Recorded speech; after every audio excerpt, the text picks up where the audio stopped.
The Snake and the Mirror by Vaikom Muhammad Bashir. The story is a narrative. The narrator presents the story which was told to him by a homeopath. The homeopath doctor narrates the story to his friends. One hot summer night, the doctor, after his meals at the restaurant, returned home and settled on the chair and took out a medical book to read. He sat down in front of the mirror, admiring himself, planning to improve his appearance as he was an eligible bachelor.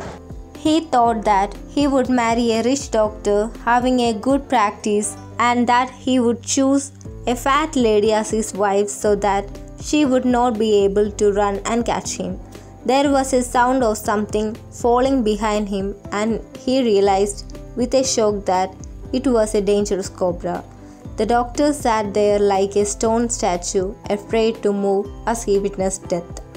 He realized the presence of God when he saw the snake rolled off and sat on the table in front of the mirror.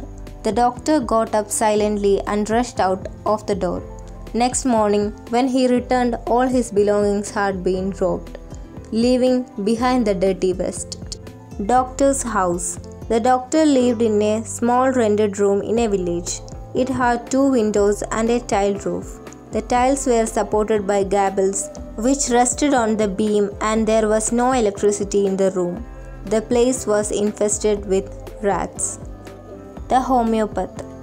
The homeopath has been portrayed as a person who can assess himself critically and humorously. Homeopath had just started a medical practice, but his earnings were very meager. He has only 60 rupees in his suitcase along with shirt, dhotis and not so white vest. He lived in a small rented room that was not electrified. It was full of rats. He was a great admirer of beauty and he believed himself to be handsome. He also wanted a fat wife so that whenever he would make a mistake, his wife would not be able to catch him. But in his real life, he married a thin and a reedy person who could run like a sprinter. He also feels himself foolish because when a snake coiled itself on his arm, he was afraid because he was not aware about the medicine he would use if the snake bit him. Comprehension passages.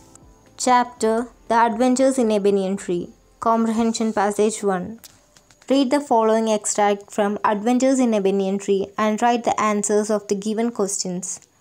To the house and grounds of our home in India were grandmother's domain. The magnificent old banyan tree was mine chiefly because grandfather at the age of 65 could no longer climb it.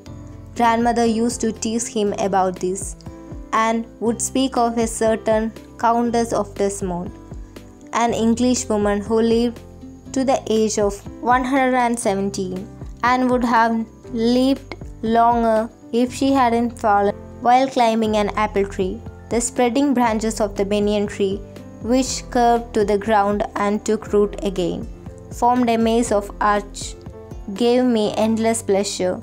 The tree was older than the house, older than grandfather, as old as the town of Dehra, nestling in a valley at the foot of the Himalayas. Question 1. Why did the boy feel that the magnificent old banyan tree was his own? Answer. The boy felt so because the grandfather could not climb the banyan tree anymore. 2. What made grandmother tease grandfather?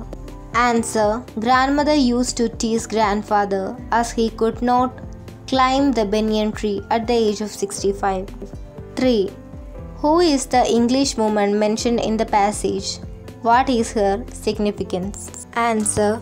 Countess of Desmond is the English woman mentioned in the passage.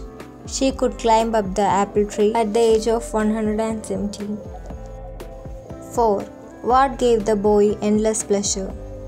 Answer. The spreading branches of the banyan tree, which curved to the ground and took root again, forming a maze of arches, gave the boy an endless pleasure. 5. How did the speaker describe the banyan tree to show its old age? Answer. The tree was older than the house, older than grandfather, and as old as the town of Dehra. 6. Which word in the passage means a confusing path? Answer: maze. 7. Pick out the noun phrase in the subject position of the given sentence. The magnificent old tree was mine. Answer: the magnificent old tree.